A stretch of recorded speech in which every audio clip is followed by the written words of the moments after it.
Bonjour tout le monde. Can everybody hear me in the there and in there? Okay, you can. I think the sound is okay.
Yeah, I'll try not to stand in front of the screen.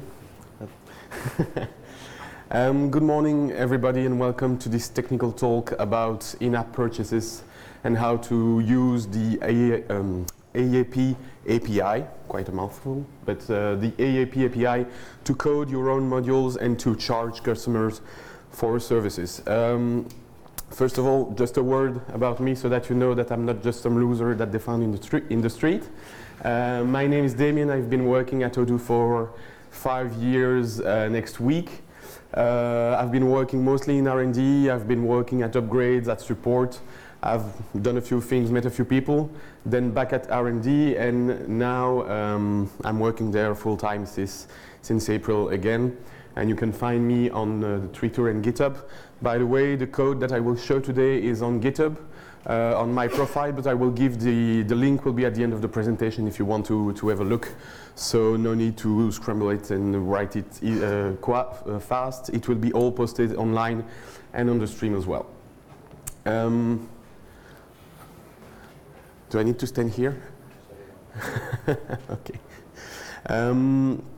So what are in-app purchases? I guess by now this is a quite well-known concept and well-known matter. The goal of in-app purchases is to provide service to users of Odoo. That's from their point of view, and from your point of view, it's also to charge for these services. And that's where Odoo comes in, because we act as a middleman between you and the customer, so that you don't need to charge them directly, you don't need to store credit card information, stuff like that, which is really annoying and really painful, and you don't want to go through that because we know, because we had to, so don't. And how does that work exactly? Well, we have a platform, so it's called iap.odoo.com, and on this platform you can register a service. A service will basically have two sides. One of this side will be running on your own machine, on your own server. This is the service side of things. This can be coded in whatever you want. Basically, you just need to receive requests through JSON, with JSON payloads, handle them, send back responses. Of course, what I will show today is coded in Odoo because, well, of course, but it could be done in PHP or Node.js or something more exotic if you want, doesn't matter. The other side of the coin is the client module that has to be installed in the customer database. Obviously, this is an Odoo module. Otherwise, if you don't use Odoo on either side of these modules, at least one of those, then I don't know what you're doing here, but you're doing something wrong. Okay, so now that we have these two sides, Odoo will act as a middleman. So what will happen is that your module on the customer database will contact your service, which is hosted on your server, will provide, or with the goal to provide a service. Before providing the service, you will obviously want to know if the customer can pay you for that service. You contact us at aap.odoo.com. You will see how this communication can be made secure and unique. If the customer has enough credit on his account, then you can provide a service, and you will send back this. Yeah, just a sec. All right. Then you will provide the answer to the customer. I'll go through that a little bit, not in extremely long details. It's just let's see how you can register. Yeah, that's okay. That's small, but that's just a screenshot of the AAP platform. On this platform, you go to aap.odoo.com.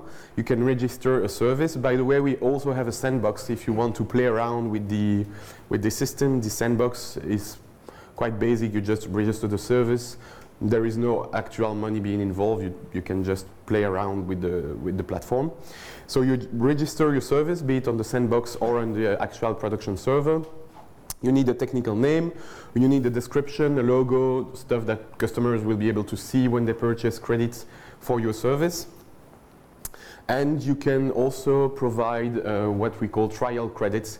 So if you want your customer to be able to do sending 5 SMSs before having to pay for real so that they can test the system, you can provide this as well. Once you have done that, you receive a unique key. By the way, no need to try to hijack this one, I invalidated it. You receive a service key, and this is actually how you will be able to communicate securely with the IAP platform. This key will be your identifier, so that every request you send to charge a customer or to block money or to block a charge on the customer while you provide a service, this will use this key. So it's extremely important to keep it, because we display it once and we don't store it for you. We just use it as a signature key, so we don't keep it. You can of course reset it if you lose it, but then you have to update the module on your server, and it's annoying, so make sure to keep that safely somewhere. And once you have this key, you can start creating the packs of credits of services that you will sell. This is again quite simple and quite basic. You just give an amount of credit and an amount of money that matches that amount of credits. You provide a few descriptions so that the customer knows what he's buying, and that's it. Once you keep in mind that we take a 25% commission on these packs. So if you use a third-party provider to do the service, for example, we have some standard module in Odoo that use AAP to send SMS or paper letters, stuff like that. If you do the same, keep in mind that you will have to increase the amount of money you charge so that you will make sure that you get your value for your money, otherwise it will be a costly service to run. On the server side, if you look at the complete communication flow, what will happen is that, okay, your customer wants to use the service, he's going to click a button or drag and drop something somewhere, upload an image. I don't know, it depends on what you want to code. This will send a request from the customer to your server, which is we'll do them in order. So it will send a request usually in JSON or something like this to your server. Then your server will contact us asking, okay, does this customer have enough money to pay for this service, enough credit to pay for this service? We will answer you normally, yes, they do. Then you do something, that's the little step 3, that's not going anywhere. You do something, perhaps you contact someone else, another service, or you... By the way, when we talk of AAP, we often talk about doing something digitally, like sending SMSs or letters. It can also be something that takes time and that is done by a human. So, for example, you could sell through AAP something like secretarial services or perhaps accounting analysis with a human doing the actual work behind. When you block money for a transaction, it stays blocked for up to 6 months. Of course, it's not best practice to keep this charge blocked for the customer because it is unavailable for something else if he needs it. But you really have the time to provide services, even if they take time to put into place. So you provide the service, and then when it's ready, you send the answer back to the customer. If it's a service that takes a long time to process, something that is done offline by a human, for example, you will often in the customer database want something that is automated, like a cron job, a scheduled action, we call them in the UI, to go and fetch the result periodically, depending on the urgency of the matter, maybe every 10 minutes or every day or every week. It doesn't matter, depends on your use case. And this result is then given back to the user. In the case where the user doesn't have enough credits on his account, what will happen is that we will simply answer, when you try to charge the account, or the AAP platform will answer, okay, there's not enough credit to do this operation. If you use Odoo modules on both the service and client side, then this communication is rather made easy by some wrappers that we provide and that I will quickly show in the code later on. And basically what happens is that the customer then gets an error, which is it's technically called an insufficient credit error, which is pretty explanatory. And what happens then is that they get a pop-up telling them, okay, you don't have enough credit to do this. Click there to get more. The goal, of course, is for the customer to stay engaged and to make this process rather easy for them. That's also one of the goals of the AAP platform, is that once they have given Odoo their credit information, their credit card information, they can easily recharge their accounts with just 1-2 clicks, and then they can keep using your service without interruption or nearly without interruption. At least that's the main goal. So, talk is cheap.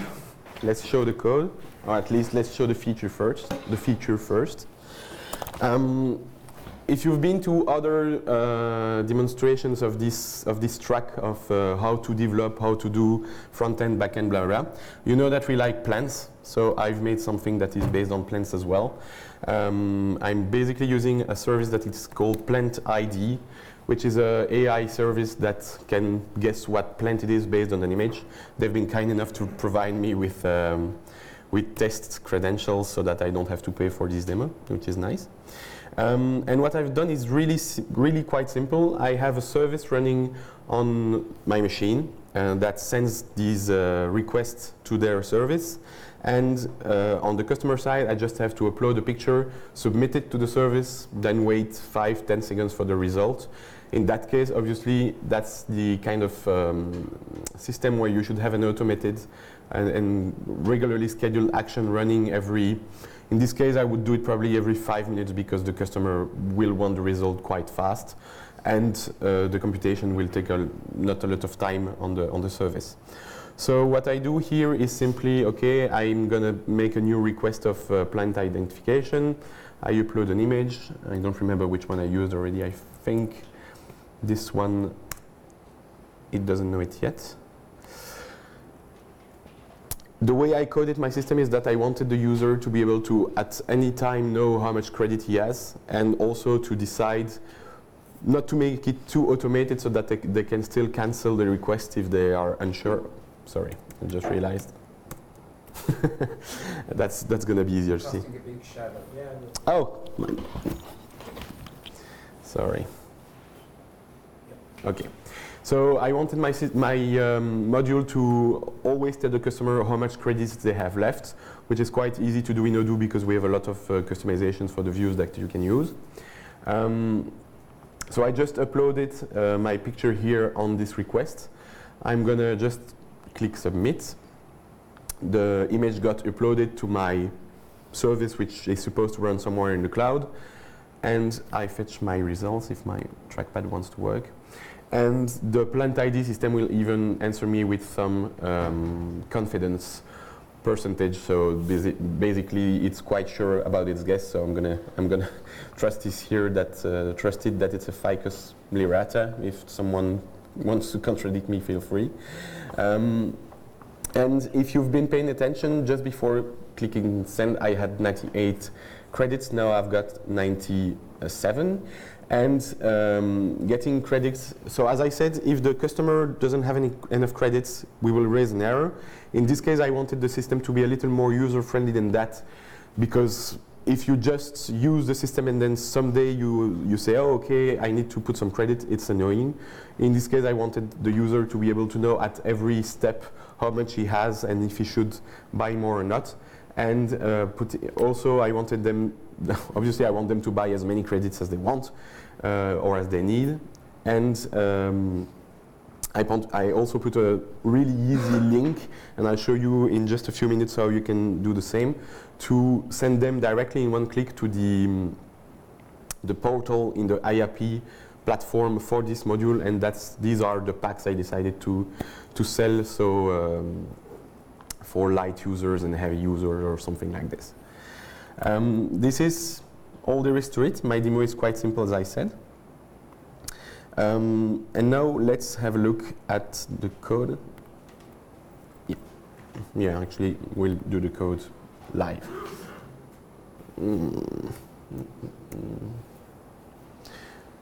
I'm trying to make it visible to everybody, including the back of the room. Is that working? Can you more or less see what's going on here? Okay, good, thanks. So as I said before, there are really two parts to this module. The one is running on my cloud, on my server, and this is the one that is running here. So this is the routes that my service will call. I have one to submit the payload with the image, and I have one to later on come and fetch the result. We'll read them in a minute because it's important to have a look at what we use here.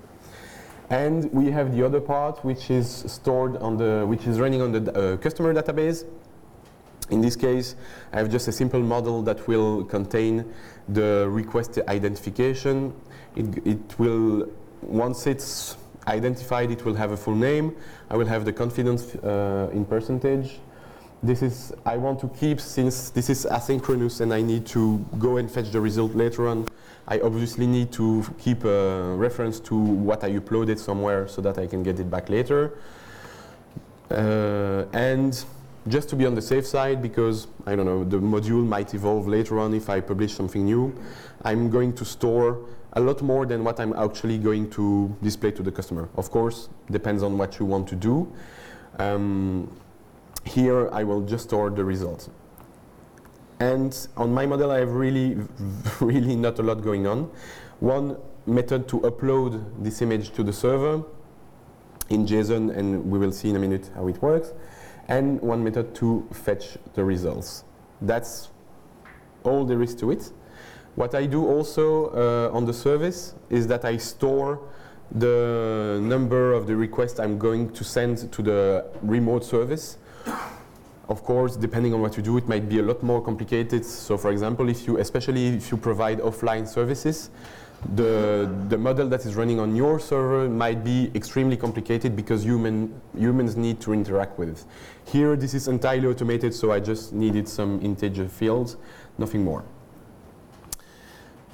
So let's have a quick look at the client module. We have this model. I'm also storing the image fields, of course. Once the request has been created, the image field has been filled in by the user, and then they click on Submit Request, which is the button that you saw in the UI. There are a few things that I need to do. First, I need to know which customer is going to send this request from the point of view of the service.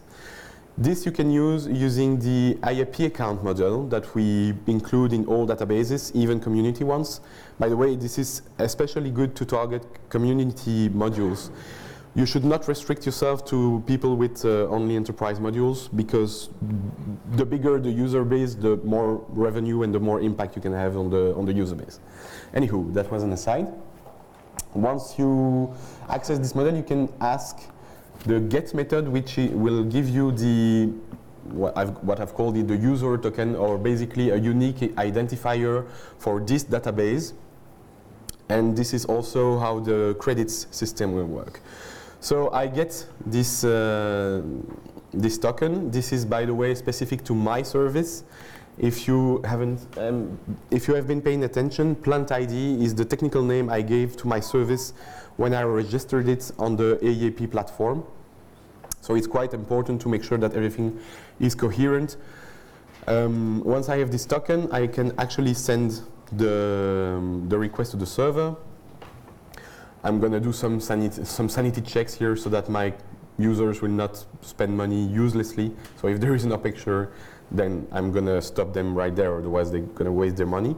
You can do the same on your hand. That's honestly something that you should be careful about. And then we're going to use this method, the JSON RPC wrapper, which is imported from the EAP module itself. And what it does is that, since we assume that a lot of you, if you develop something, will develop it using Odoo even on the server side, we've made it quite simple to make everything work together. So this wrapper, the JSON RPC wrapper, I'm sorry about, it seems like I'm talking about Tupac here, but my accent is what it is. This JSON RPC wrapper will be able to send errors that happen on the service back to the client without you having to do anything about it. So it's really, if you use Odoo, that's really the way to go here. And by the way, you should also always handle the case of the insufficient credit. We'll see how it can be used here. You can raise it by hand. In this case, so what will happen is that I'm going to say, okay, this is my payload. I have the, oh, wait. My editor is, I have my payload with what? Only two things here, the token of the account of the current database and the actual data that I need for the service, which is the image of the plant. Then I need to know where to send it. This is important, especially if you play with a sandbox module. You will need to know if you want to send it to the actual IAP provider or the actual service that you run, or the beta version. In my case, I did so I have a local server running, so my default endpoint is on my machine. You should usually avoid using data that is hard-coded in the database to do that, like system parameter, for example, because it means that if you want to change or to switch, or if you have if you need to change the URL of your service, you will need all your customers to update the module. This is not a good idea. Probably that nothing will work on their end until they click on the update button, which no one does. So make sure that this is included in the code, so that if you push an update, especially if you use the cloud like Odoo SH or your server, you just need a simple restart of the server without updating the module, and everything will work. But you should avoid changing that, of course, because that's always a risk for the customer, or you change it nicely. So here I have some fallbacks. I'm still going to check in the system parameters. If there is nothing in the system parameters, then I fall back to this Python constant that I define in my other file. Now that I know where I'm going to send this request, well, I just use the AEP JSON RPC wrapper, use the endpoint I've defined. I know that the route to submit the request is this route. This route, by the way, and this is a best practice tip that you should always make sure to use. You should version your APIs, because if you decide to do something really nice in 2 years, and you need all your current users to update the module, it's not going to go well. So version everything, so that if you provide a new service, new apps, new features in the system itself, then you can just add new routes and make sure that all the previous users still keep things going on nicely. So I send this payload to my endpoint. a response which is in JSON. Here, the only thing that really interests me in the response is the request ID that I will need to get back the results later on. And I change my status of this request to send so that the customer knows that it has been sent. On the server, on the service server, I have this, the matching route, of course. It's a JSON route. You should make it public, obviously, because none of your customers will have actually a user account on your system. And by default, the JSON RPC use post request. So for the sake of security and to avoid parameters polluting the logs in Nginx or something like this, make sure to only accept post requests. That's nice to have. It will not break if I remove this, but still nice to have. I receive two things in my controller, the user token and the image itself. And then things start to get a little bit more interesting. I'm going to charge my customer something. So I need to add a cost somewhere. In this case, I'm going to make it pay for exactly 1 credit. It could be, by the way, a float value, since I think since a few weeks or months now, we accept partial credits or float credits values. This is the service I will use. It might not be a service, it might be a human anyway. And then we have this context here, this context manager, the charge context manager. What it does is, as soon as it enters the context of the charge, it will contact Odoo, ask is there enough credit or not. If there's not, it will immediately exit with an error, and since in the customer database I'm using the JSON RPC, the insufficient credit error will be forwarded all the way to the customer without having to do anything about it. If there is enough credit, then I can start doing the actual work. In this case, I'm going to send the identification request to my API here with at plant ID. I get my response. I will store it locally because I know that this does not happen all the time immediately. And I return to the user just the ID of the request that they just made. And by the end of the context manager of the charge, so when I switch from this context to this context, if the operation has been successful, the charge will be captured. So when you enter this context, the charge is locked on the customer account, but it's not yet yours. As soon as you leave it without anything crashing, then we consider the transaction to be complete. The credit is captured, and you will get your money at the end of the month. And by the way, if anything bad happens here, like, I don't know, you have a loss of connection with the service that you use, or you made a mistake in your code, a typo, and something crashes, as soon as this happens, the charge will be dropped on the server, and the customer will not lose any money because you had a mistake in your server, which is also a way to make sure that there is trust between you and them. So that's sending the request. Then we have the fetching of the result. It's basically the same thing, except that in this case, I don't want my customer to pay. He already paid when he uploaded the image the first time, so I'm just going to do more or less the same thing. Send a JSON request with the account token and the request ID that is stored previously. Send it to the same endpoint, to this route that is called fetch. And I will store whatever the service sends back to me in my database. So in this case, I will update my name with the best guess that the service provided. Same with the confidence. I will store everything in my text field that is hidden from the customer in case I need to develop more features later.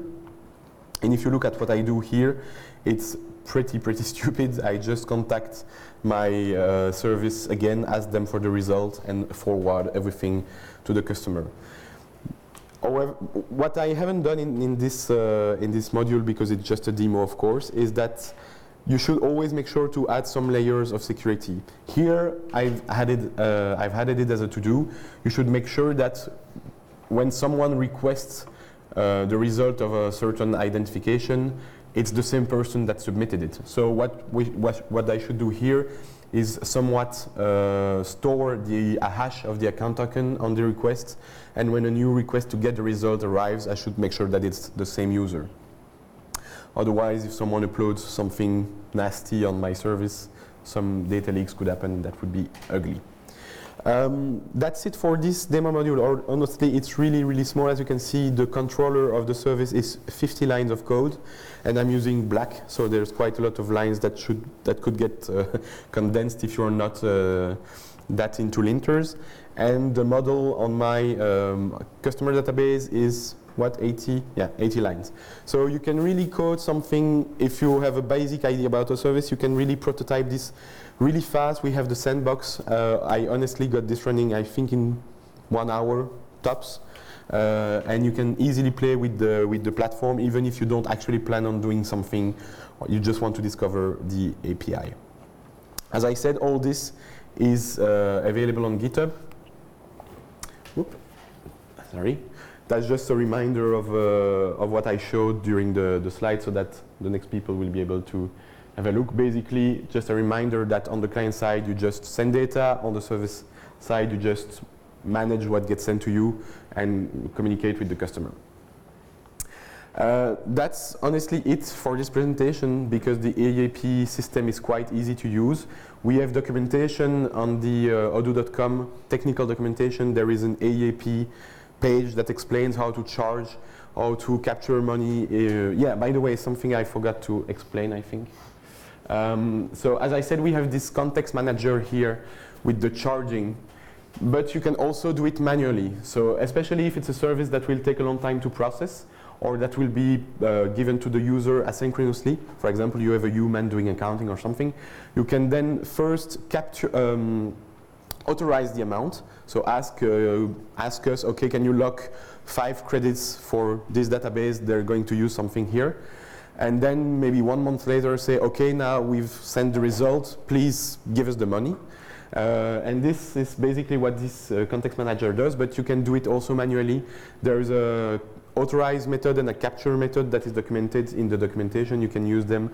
That's exactly the same thing as this context manager does here. So, as I said, I would say a thank you to this Plant ID service, because they gave me access to their API for free.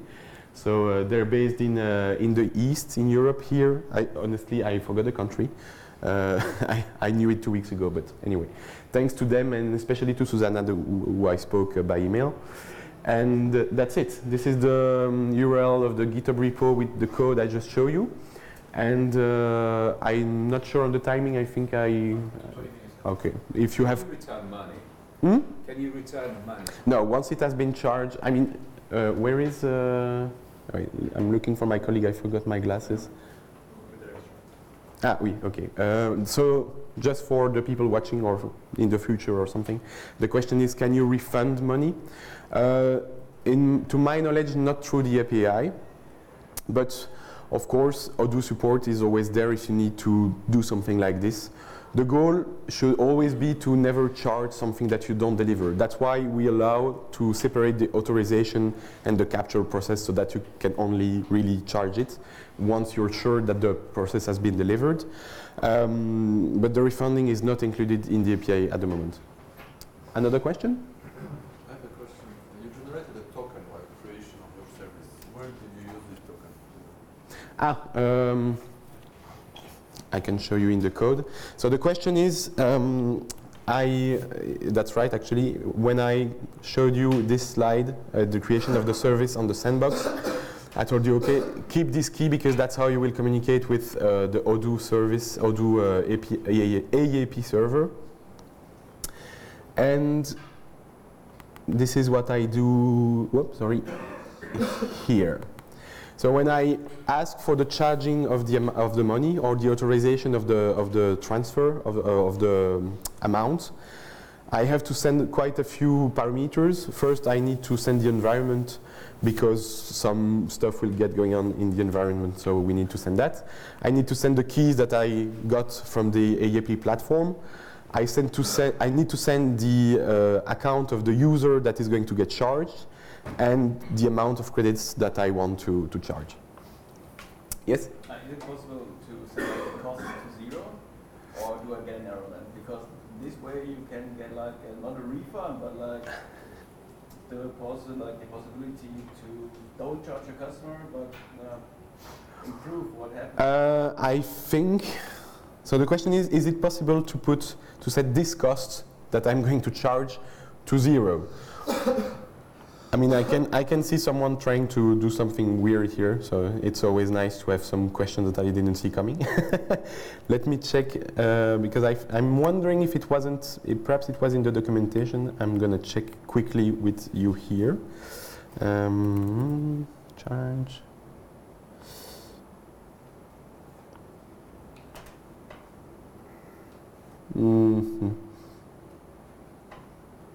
Credit float. I'm honestly not sure. If you want, we can try. I have the system running now, so let's try it immediately. I can just need to restart this. Where is my service? It's here. And all right.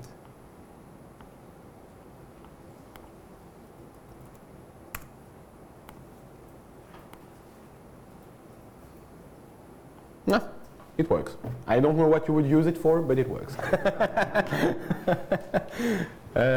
terms of signing up, if customer is not known to the IAP service, so what is the signing up process for? For the customer, you mean? We can show that to you. No, I cannot show that on the sandbox. Basically, if they already have an Odoo.com account, so if they use Odoo SH or the cloud offer, it's the same account. It's not actually the same database, but we communicate between our services so that we can use the credit card they use to pay their subscription, for example, to charge them. So as I said before, the goal, sorry, I need to repeat the question first. The question was, how is the sign-up flow for the user of your service on the IAP platform? And as I was explaining, if it's a customer that we already know on Odoo.com, the sign-up flow will be really easy. Basically, they will get signed in nearly automatically into the IAP database, into the IAP platform front end. And if they have a credit card already registered with us, we can charge it without them having to input it again. So the goal, as I said, is to make this flow quite easy for the user.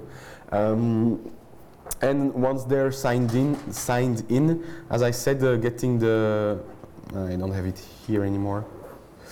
Getting the, having the pack paid is really easy. So here they have a buy button. Since this is the sandbox, if I click buy, it goes on. It goes through automatically because we don't want to do this here.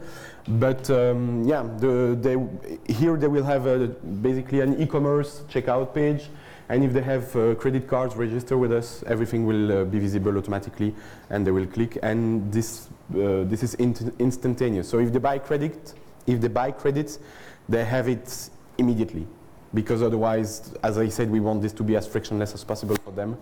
That's how you get them to keep using it. So that's the flow.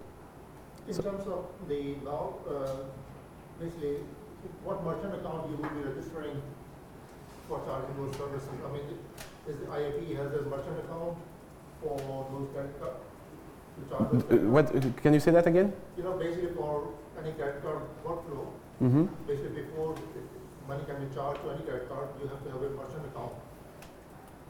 You have to what kind? Merchant account, you know, for like banks. Normally for business applications, they, like at least I'm talking about in Ireland, the banks issue a merchant account so that the money can be charged to any credit, or any credit card can be charged for that account. I'm sorry, I'm really not following the question. I guess what you mean is like where we can claim the money. So it's like okay. It's a partner account. Yeah, so no, what happens is that you have to, as a developer, you have to, so the question is, how do I get my money as a service provider? how do we pay you? And you have two possibilities. It's like selling modules. Hmm? It's like selling modules. You can, yeah, by the way, if you want, this can be used in combination with the App Store. So if you want your service to be both something that customers pay as they use it and when they install it, this is possible. I mean, as a person, I would not advise it, because if I pay something up front, I'd rather not pay as a subscription or some, but depends on the use case, I guess. And to get paid by the IAP platform, it's the same as the App Store. So basically, you have the possibility to get paid, I think, every trimester or every time you reach a certain amount of money that we owe you.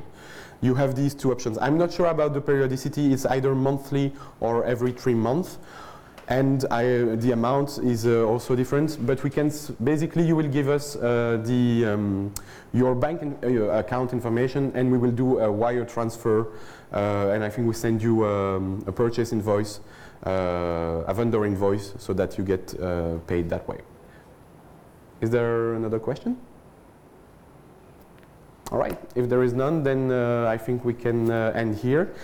Thank you very much. And enjoy the rest of your day. As I said, this repo contains the data. If you want to fetch it and play with it, go ahead. I didn't store any sensitive information there. And have a great Odoo experience, and I see you around and at the bar and at lunch. Thank you.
Okay.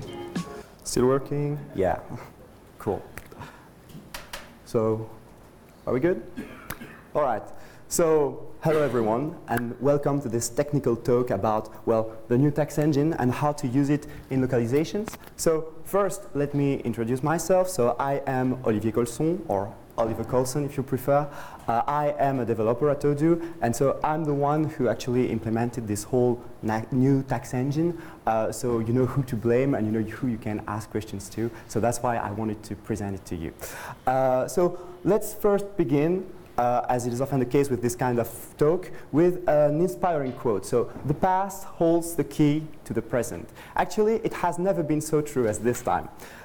Since to do all that, we just started with a very simple use case in V12 that was kind of annoying.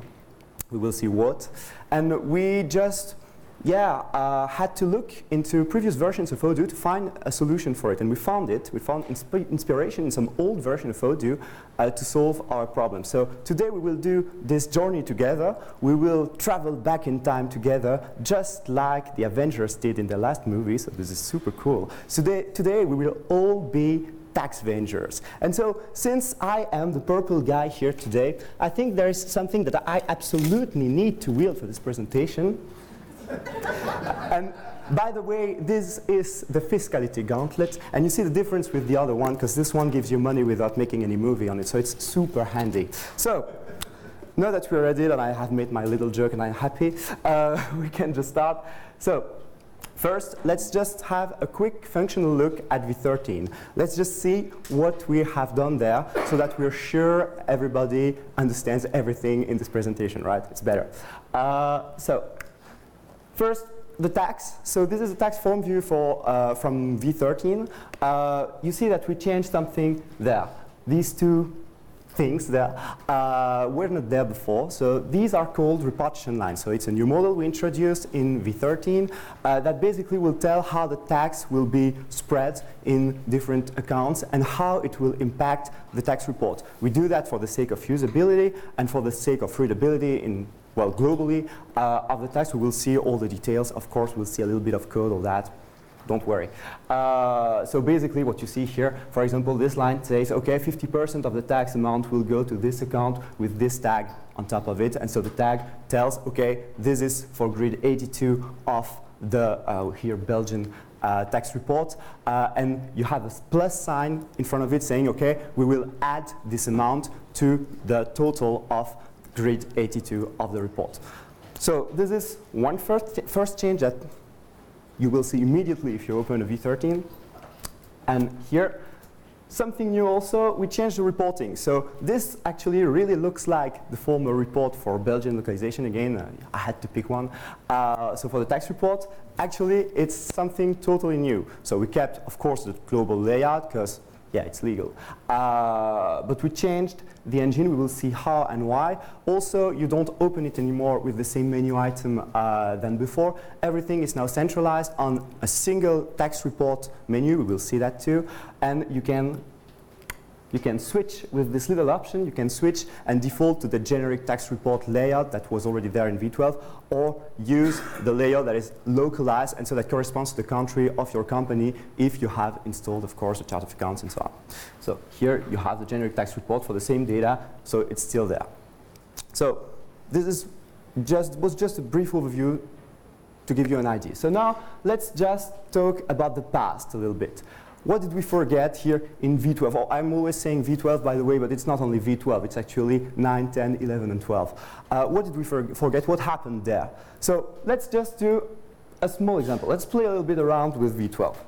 A small example here. So we create a tax, beautiful one, and we just, so simple tax, huh? We just assign two tags to this tax. So 00 and 01 here, again with Belgian localization. 00 and 01, so cool, seems fine. We create an invoice with it, okay. We validate the invoice, everything seems fine. We generate the tax report, cool, right? And we submit that to the state because we are super sure it's okay. Then some time passes, and one of our accountants, this guy, he's called Taxus. Maybe you know his cousin. So this guy realizes that actually there is an issue in the configuration of the tax, and he just fixes it. So here, actually, we put grid 01, it was supposed to be grid 54. So it changes it on the tax, no problem, it should be fine, right? But is it really? Because when you regenerate when you reopen the tax report for the period that you already submitted to your state, you will see that. And here you see the red squares. It has changed since last time. So you have submitted something to the state, and the modification of your tax configuration has some retroactive effect on your tax report when you open it for the same period. So it's not correct anymore.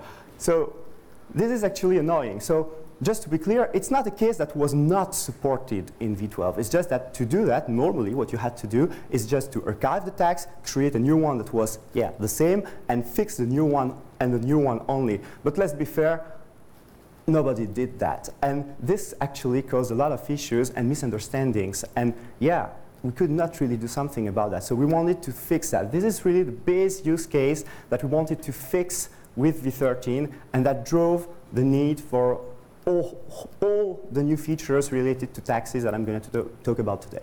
So now that we have that, let us assemble the tax vengers. So let's just see what we have in V12 that we can use and how it works in V12 with just a little simple graph, okay, showing the different models in V12. I'm not sure that it's super readable. I should have put it bigger, but anyway, I'm going to explain, so it should be fine.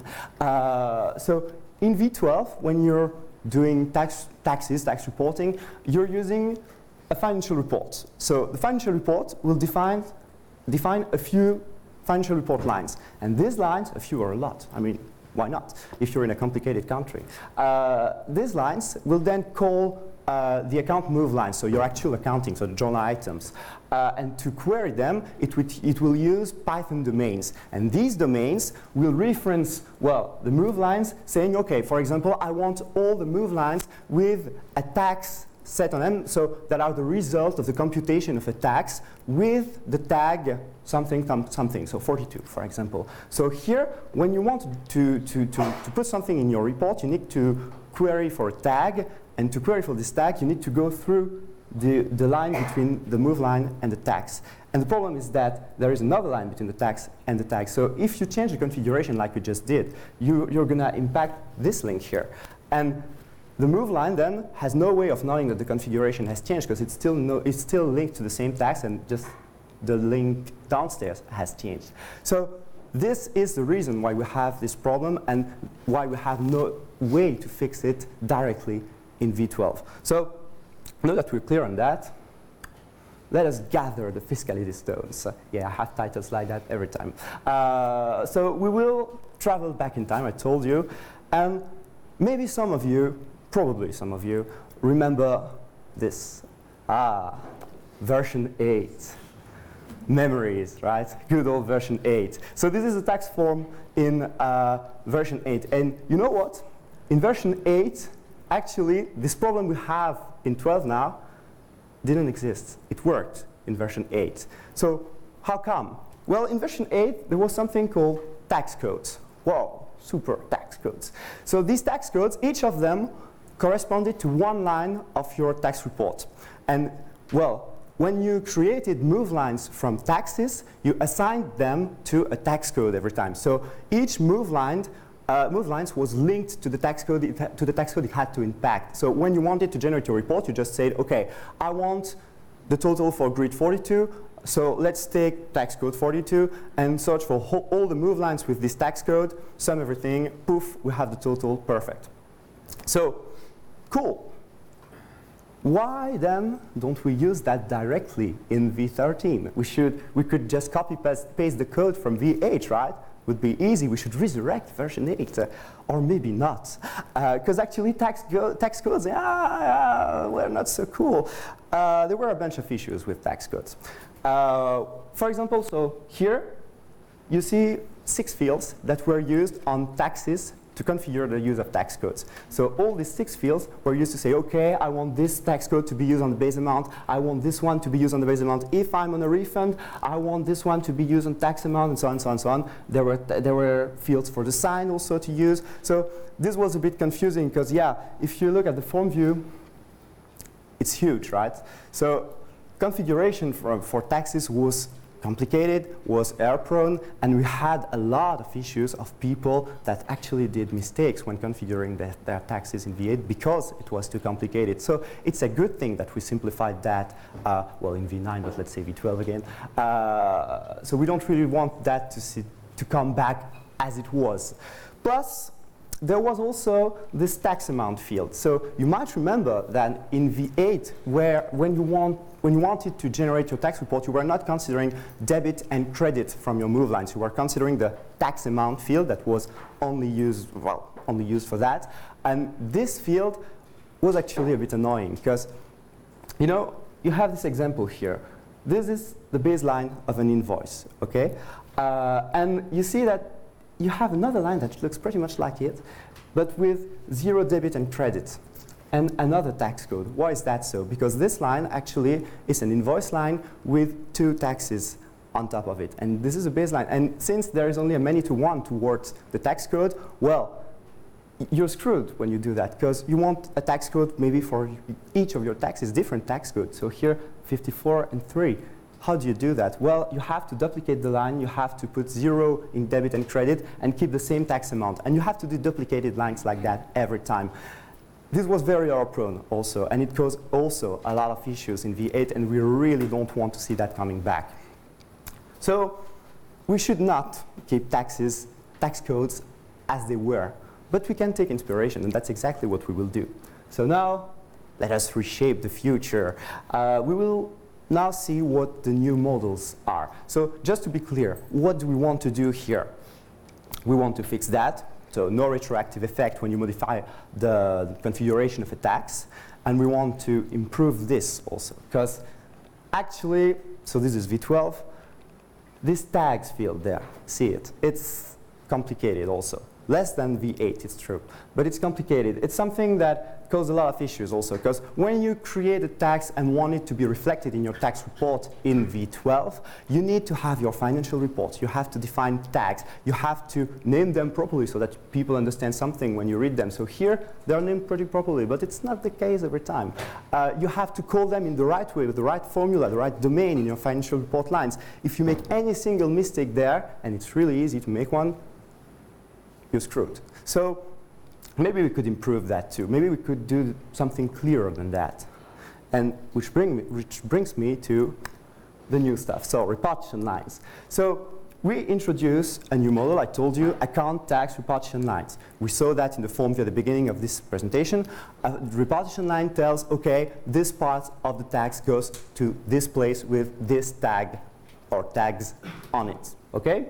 So the tags then, and this is a really nice thing and totally new stuff, the tags then are then directly put on account move lines. So just like in V8 with the tax code ID, instead that here it's tag IDs and it's not a many-to-one, it's a many-to-many. So all your move lines can be linked to different tags, and this is what will tell, okay, this move line will impact the tax report in this way, okay? So we also generalize the account generate tax report to get rid of the financial reports I was talking about. So we add something on top of the generic tax report, and we use another new model called account tax report line that the tax report will call to generate the layout and the content of the report. So we will see that with small examples. So just for reference, I won't comment that too much now because I know how, look at that, it's scary. This is a little graph showing the relationships between these new models and also some of the old ones. Of course, not everything changed. We won't comment it too much now. If you have questions about it at the end of the presentation, we can go back on that, no problem. I put it there just for reference so that people, when they look at the slides after this presentation, can maybe relate to that a little bit and understand things that would be unclear without my explanations. So, up. Let's just consider a small example, right? So this is a very basic text from German localization this time. So on the left you have V12, on the right you have the exact same text in V13. So you can see that this actually all the fields here are globally the same than the ones there. You can see that here we add the repartition line fields. So these fields are well, brand new, I told you, and they replaced the tag IDs field. And yeah, I know it is a bit longer, but it's also clearer because you see directly what will go where, and it reflects what is in the interface. So you have actually two fields, invoice repartition line IDs and refund repartition line IDs, that will tell you, well, the repartition for invoices and the repartition for refunds. And inside of them, we use here ORM commands to create account tax report line, a tax repartition line, sorry. Why using ORM command and not creating everything with separate XML IDs? Just for the sake of readability, so that you have a real overview here. So we will get into the details of that, of course. So first thing first, you might have noticed already in the previous slide that I was here using plus report line IDs and minus report line IDs on the repartition lines. What is that? Actually, I told you there is a sign on the tags now. So when you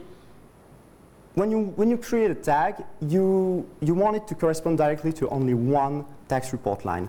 And it means that you will have to create two tags, actually, one for plus and one for minus if you want to subtract something from this line. So doing that by hand would be totally, I mean, it would be long, painful, and we would like to avoid that. So tags are not now created directly by tax report lines when they are instantiated, so a positive and a negative one. And this is a way, actually, of making it work with the templates of the tags, because since we don't have any XML IDs for the tags anymore, we need to reference them when configuring the tags. So the taxes. So here, what we do is that we have this plus report line IDs saying, okay, I want the positive tag of all these tax report lines to be set on the tax in the end. And same thing with minus report line IDs, except that it's just a negative tag. So that's the first change. Something else also that is, maybe you see it coming, but it's nice anyway, complex taxes. So this is a tax from Belgian localization saying basically, because I know you can't read it, so I did what I can, what I could. It's saying 50% of my tax goes to this account, 50% other goes to this account, and well, we put that in different lines of the tax report depending on the part of the tax we're considering. So in V13, you do that with a single tax and just repartition lines, yeah, saying 50% there, 50% there. In V12, you had to do a group of taxes, even if it actually was only one tax, and you had to do two children, one for 50% of the tax and the other one for the other 50%, and you only had to call the parent tax with that. So it means it meant three taxes for only one. So we totally get rid of that. So you can still do groups of taxes if you want, but not for this use case anymore. A group of tax now is really a group of taxes.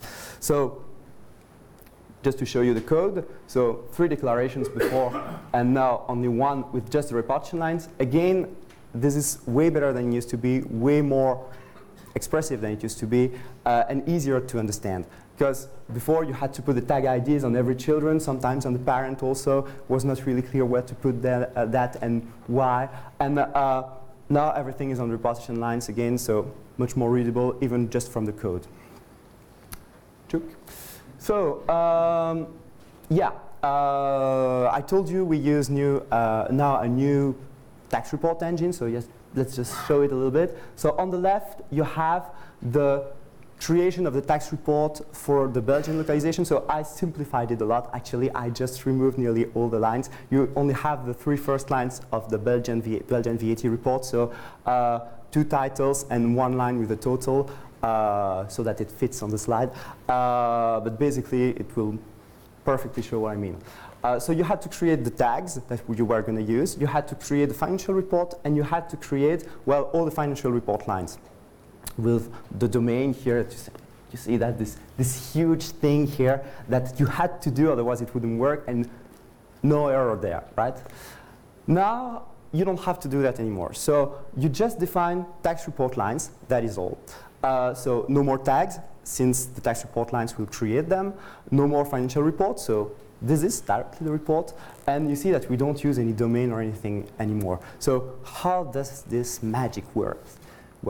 So first, yeah, I told you we have now one tag per actually two tags, a positive and a negative one. But I mean, a tag corresponds to only one tax report line. So we don't use this domain anymore. It disappears. It disappears because, yeah, you're putting the tag only where you need it on repartition lines, on the taxes. So you don't need to do conditions saying, OK, I want all the move lines that are on an invoice of type out invoice and so on. I want all the credit move lines and so on. No need for that anymore. You just say, OK, this report line that I'm making here, I want it to create a tag. And for that, you just give it a tag name field, give a value for it, so 0, 0. This means that this line will create plus 0, 0 and minus 0, 0 tag, and you can then call them from the tax repartition lines.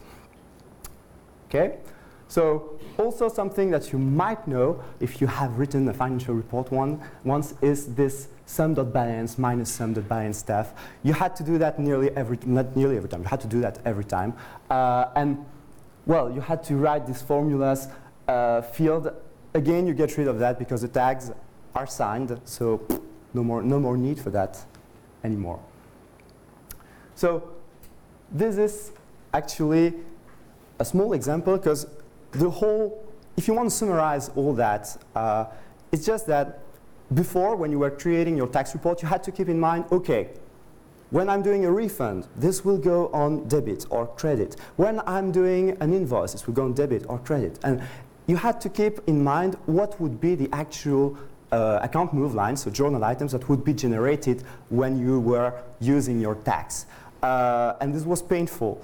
And actually, we get rid of that. So we're gonna show that with a simple example here. So just a tax, simple one, 21% with just, OK, so by the way, it makes no sense from a functional point of view. We agree, but this is a technical demonstration, so I can't do that. We have just two tags used here. Actually, it's the same one. It's tag 42 plus 42 for the tax repartition on the invoice and on the refund.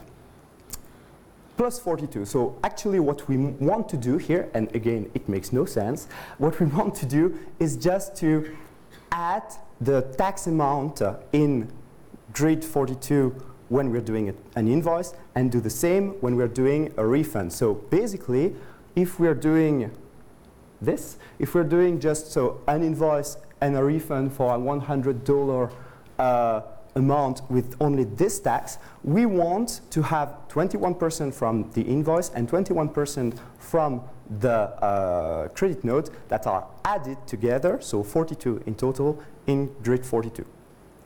Why not? We can do that, so let's do it. And you can see that if you consider the move lines here, on the credit notes, the 21 that you want, they are debited. And on the invoice, they are credited. Of course, because these two operations are opposites, right?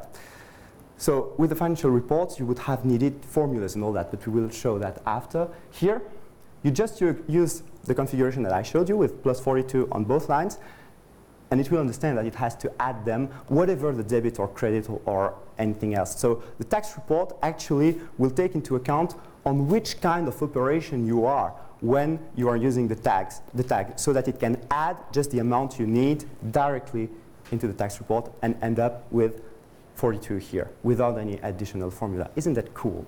So this just to show you what you would have needed in V12 to do the exact same stuff that we just did. So you would have needed 3 lines in the financial report. So 2 invisible ones, so one with, one for the invoice, one for the refund, and then a total line that would just have added them together. But you would have needed 3 lines just for a simple thing like that. So again, we improved it a lot. And you see that it's way less error prone because all these domains and all that, it's very easy to I did it myself, so I know what I'm talking about. It's very easy to just copy paste them and forget that you have to change the invoice type, forget that you have to add just a minus sign somewhere or something like that. And you find that 2 months later when someone complains about that. But in the meantime, the product got, buggy, so you don't want that. So next up, you might ask, okay, we don't have formulas, we don't have domains, we don't have all that, okay, but isn't this a bit too strict?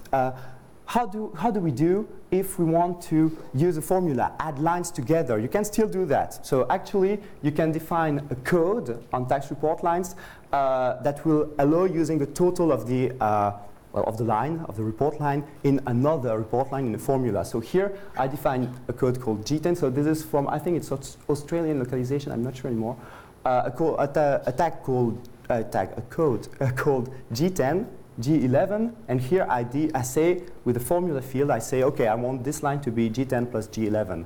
And this will take the balances, sum everything, and put that in the report line. So again, pretty neat, right?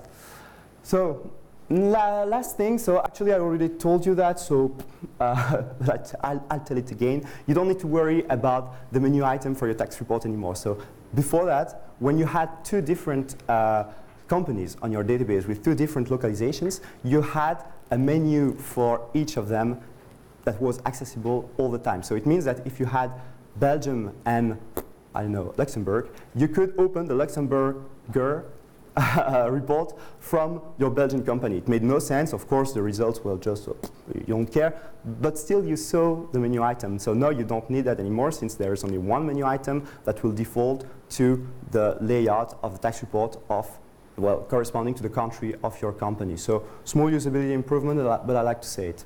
So now that we have done all that, how do we survive with these changes?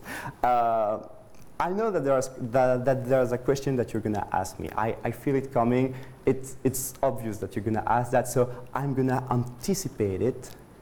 Is it in community? Well, most of it. So just to be clear, everything that was in community in V12 still is in community now. But you get something more. In V12, all the tax reports were enterprise, so financial report directly. So all the logic of the report and the structure of the report was enterprise. Now it has changed. So the tax report engine is still enterprise, but the tax report lines, so the ones that actually define the structure of the reports, the ones that I showed you, are community. So it means that all you have to do if you're not using enterprise is having a tax report engine of your own that will, well, interpret these tax report lines and render them in a nice and fancy way. So it means that you don't have to bother looking at the legal stuff and all that and making the tax report yourself, understanding the logic of the tax report yourself, since it is already in community. So it's kind of a good improvement. And we hope that this will help developing localizations and so on, since, well, if we fix something like that, in that, everybody will benefit from it. If you fix something in it, everybody will benefit from it, so everybody wins. So, other question that I'm sure I will have, can we still use the old way? If you're a big fan of financial reports, why not? So, yes, you can still use financial reports. Yes, you can still do SQL-based reports with a few minor adjustments, but it still works. We will show an example with a financial report.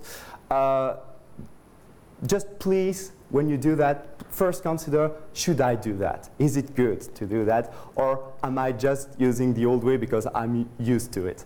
But sometimes, indeed, there are things that you need to do that are not possible with the new model and where you need the more, I would say, more detailed, more open financial report. So let's just see a small example in Spanish localization, because Spanish localization in V13, yeah, well, in V12 also, but we do some very specific stuff there and we customize financial reports just for them, so we kept a financial report there. So you can still define tags, just like before in XML. Only thing being that, yeah, okay, we added a country ID field on the tags. It's just for filtering. When you're configuring taxes from Belgium and you have a Spanish company on your database, you don't want to have the Spanish tags that are proposed to you. If you don't care about them, you're in your Belgian company. But otherwise, it's still the same.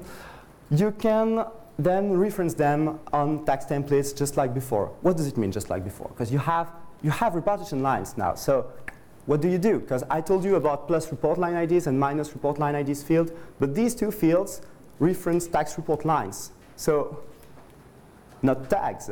There is actually a third field that I kept just for suspense that's called tag IDs. So this field allows referencing directly, well, a tag or a set of tag on your repartition lines. So then when you do that, of course, the tags you create there are not signed, okay? It's tags that you did manually, just like you did before, to use them from a financial report or SQL, just like you did before, right?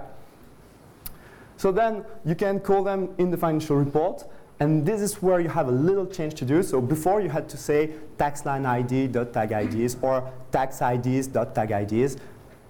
It's over, then now you just directly call the tag IDs field from the account move line, and otherwise you just write a domain just like you used to do before. So you still benefit a little bit from all those changes, even if you want to use a financial report. All right, so now what about migrations? This is another question that I was expecting, because if you realize what these changes imply, actually you might be worried a little bit about migration, and I would understand.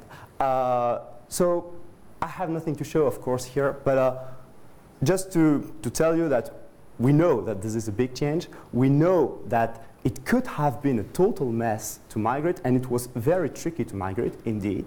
But we wrote the script. I actually wrote the script myself, so I spent a lot of time on it, but it works. And I'm super proud to tell you that I tested it personally on every single tax of every single localization present in Odoo. So it also means that I paid attention to the fact that, well, you might have your own financial reports, you might have your own tags.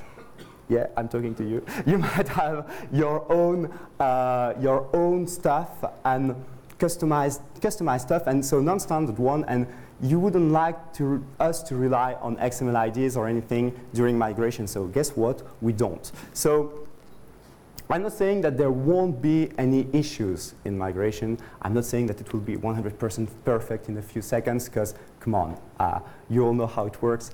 But I'm saying that you won't get any blocking issue because of these tax changes. This is for sure, because the script is very robust and was tested really seriously. So now, yeah, is it endgame? What can we expect in the future after all that? What can we expect? So actually, just to give you a few things that we're already planning, or that we're already doing. First, well, not all localizations have a tax report nowadays. Yeah. So of course we plan to work on localizations in the future. We plan to add more of them, and I told you we really hope that, well, this new model and the fact that, yeah, the structure of the tax reports is now community, we hope that it will help us doing that and just having something more complete for every country. So that's one thing. So it's if you're super hyped about it and live in a country where, and I'm talking to you too, live in a country where there is no tax report yet and really want to contribute, we're just waiting for you. It's the perfect time to do it. Huh? So that's one thing. Something else I told you, for example, Spain. In some countries, we kept a financial report or a SQL-based report.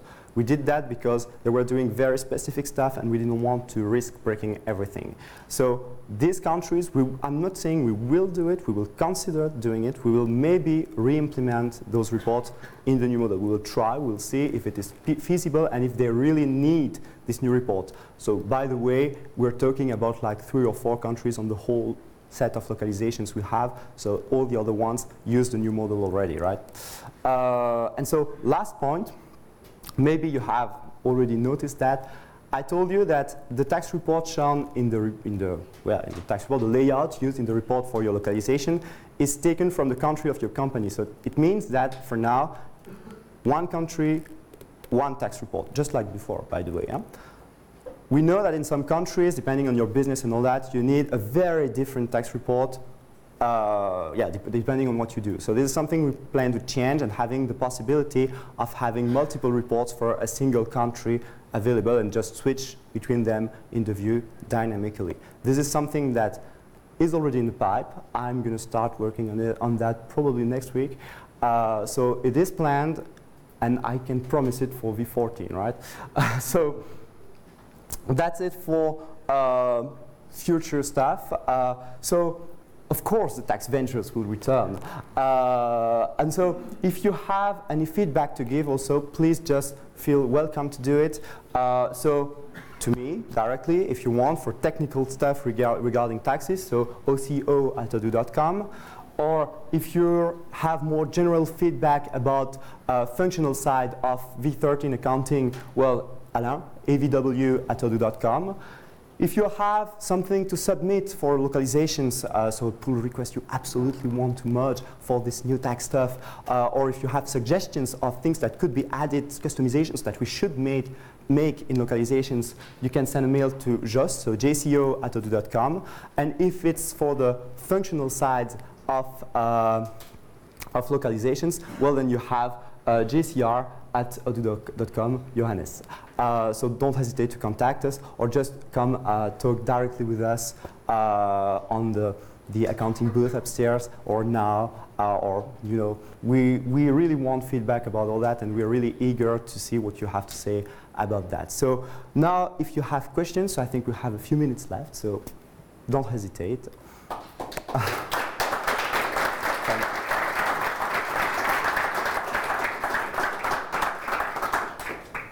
So, questions, someone? Nothing, whoa. Impressive, okay. Maybe when, so I had to deal with parental taxes. So I developed the application in V8 actually. I had to migrate to V11. So I already know a lot about all those you explained. And my question was, is it possible to configure a tax where part of the base, part of the tax is following the account, the expense account, for example? So it's kind of twin children, actually. So it's one, the old way is like one tax and two children. And three children, sorry. And you, Yeah. So you mean having more than just one repartition line for the tax? So having, I don't know, we had that already in the past. 100 persons goes. Only a percentage of the tax might be in one where we can get back the amount. And the other part is not deductible, and you need to put it in the mother base grid. Yeah, you can do that. In the base rate, if you don't set any account, that's what it will do. Actually, it's a good point. Maybe we need to test that to be sure, but I think it will work if you don't set an account on the repartition lines. We can test that because it is interesting to support, yeah. I think it was. That was possible with the children, so maybe with the We can test afterwards if you want. I'm pretty sure it will be okay. Okay, there was another question there, yeah. Are all the country localizations available now for V13? Well, that's a tricky question. Good question. I don't know the exact number. You know? Sorry. How many countries? How many localizations are available? So by heart, I don't know. But we can check together if you want. If it's just to have the number, I don't know by heart. It's not the number that's available, it's the question of whether they are actually available as of now for version 13. Because to be honest, Yeah. So, well, in V13, everything that was there in V12 have been migrated to this new model, right? In V13. So everything that was there, and all the new stuff has been made in this new model directly, of course. So is that what you meant? So how many of them are available now? Well, today. All everything that was there before has been migrated to this, and all the new stuff also, and tested. So we can test it right now. Yeah. No problem. Yeah. Is this affected with the U.S. sales tax? Sorry. The U.S. state-based sales tax? The U.S. sales tax. I'm not sure. I can't hear you speak. Module? Sorry? Sales tax? Yeah, sales tax? Yeah, for the U.S. For the U.S.? Would be implemented in this model as well. Yeah, Sorry? Oui, pour les États-Unis, je comprends. I think tax cloud and ad layer are worth to Yeah, this again I don't know by heart.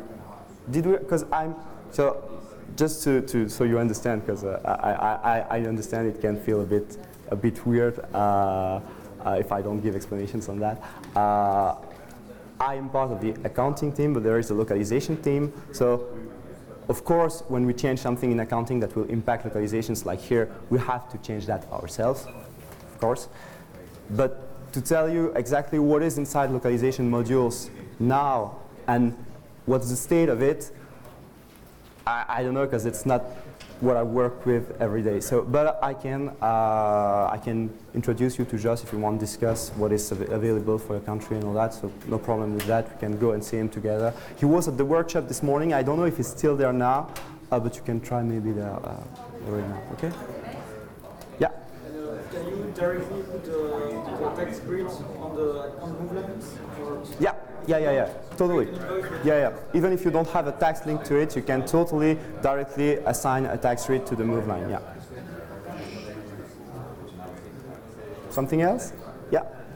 I'm a bit worried by the fact maybe I missed something in the explanations.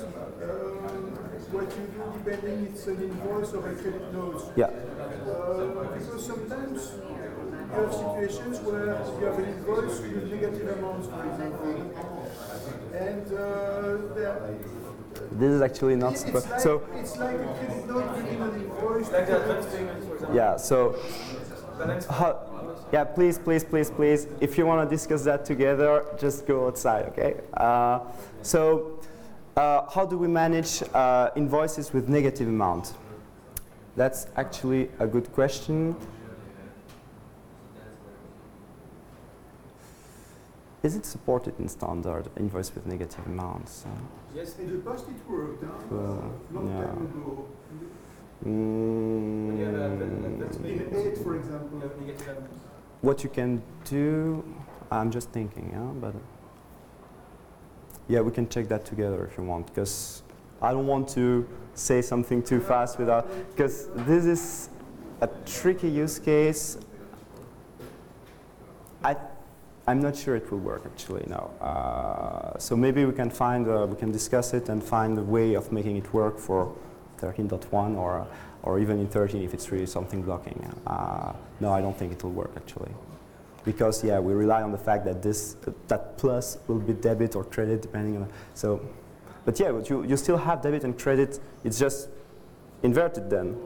Yeah, it does, but you have to take the right cases in that situation for the tax claim. No, actually, it should work then. Is, at the end, sometimes you have to switch objects because actually the sign of the well, actually, what the tax report engine does is just that it says, okay, I'm on this kind of invoice, or invoice refund, whatever. I expect debit to be positive or not, and so it will do minus this if this is not in this field. So here, if you are, well, the positive field, so the fact that it's debit or credit, won't change with that. It's just that you're putting it in credit because the invoice is negative. So it should actually work because it doesn't change. It's just that, yeah, it will go to credit, but we will take that into account anyway when doing the computation, with the SQL query, all that. It's just that. But the tax cases are different. The what? The tax cases are different. The tax cases are different. What do you mean? If you go to the tax declaration and the amount is negative, so a credit note, the tax declaration is not the same. Then you need a financial report to manage that. Because here, with that, you will have the right sign, but it will go to the repartition that is set on the tax, indeed. So maybe we could do something for that in the future, indeed. We might create just one extra tag just for the negative case. Say, that would be a possible solution. Actually, you can register both negative amount. There is a constraint. Yeah, actually, I thought so too, but. We add in 13 button to switch your current invoice into a refund. And we take care of that. But you can have a negative line on a positive. Yeah, you can have a negative line. Sorry? You can have a negative line on a positive. Yeah, this is something we need to But manage. the total amount But it's the of same your tax invoice code. can be negative. It's not, doesn't change the tax So declaration. the total amount. So if it doesn't change the tax declaration, it will work then. Okay. Okay. Clear on that? Other question? No, thank you very much. Thank you very much. You're welcome. So have a nice Odoo experience and see you around. Sorry, I kind of lied.